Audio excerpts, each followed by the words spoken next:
পিঠালি ডিমের বড়া ভাজা। পিঠালি ডিমের বড়া ভাজা করার জন্য আমি 2টা মুরগির ডিম নিয়েছি। মুরগির ডিম আমি 2টা না দিয়ে 1টা মুরগির ডিম দিয়ে এই বড়াটা ভাজা নিলাম।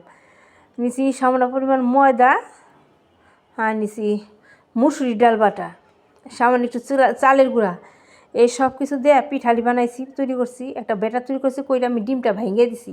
একটা ডিম ভেঙে দিছি, আর একটা আস্তা আমার রয়ে গেছে। ওই পিঠালির সাথে ভালো করে গুলিয়ে ডিমটা মরিচ কুচি দিয়ে দিছি, আর দিয়ে দিছি হলুদ, পরিমাণ মতো লবণ, এই সব কিছু দিয়ে আমি পিঠালির সাথে ডিমটা মাখিয়ে নিছি। মাখিয়ে কড়াইতে তেল দিছি। তেলটা যখন আমার গরম হয়ে গেছে, তখন এই পিঠালি ডিমের বড়াটা চুলাম দিয়ে দিছি। দিয়ে তারপর ছোটো ছোটো বড়া ভেজে নিছি। ভাইজে তুলে নিলাম। এই পিঠালি বড়া ভাইজে, এই বড়া কিন্তু গরম ভাত দিয়েও খেতে ভাল লাগে, আবার এমনিও হাতে নিয়ে দাঁড়িয়ে দাঁড়িয়ে খেতে ভাল লাগে।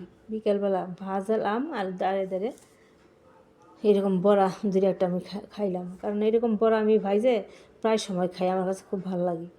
আমার এই পিঠালি ডিমের বড়ার রেসিপিটা যদি ভালো লেগে থাকে, পেজটি সাবস্ক্রাইব করে আমার ভিডিওতে একটা লাইক করবেন। আর এরকম করে মুরগির ডিম দিয়ে পিঠালির সাথে গুলিয়ে ভাইজে খেয়ে দেখবেন, গরম গরম দেখবেন এই ডিমের বড়া খেতে অনেক ভাল লাগে। খেতেও যত ভাল লাগে, দেখতেও সুন্দর হয়, একদম মশমশা।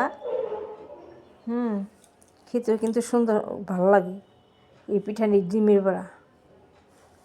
বেশি বড়া করে নেই, একদম আমি ছোটো ছোটো করে এই বড়াগুলো ভাইজে নিলাম। বড়া কিন্তু এরকম করে ভাজলে একদম মশমশা হয়, কারণ চালের গুঁড়ো আছে তো সাথে, এই কারণে একদম মশমশা হয়েছে। এরকম করে বানিয়ে খেয়ে দেখবেন, ডিমের বড়া ভালো লাগবে।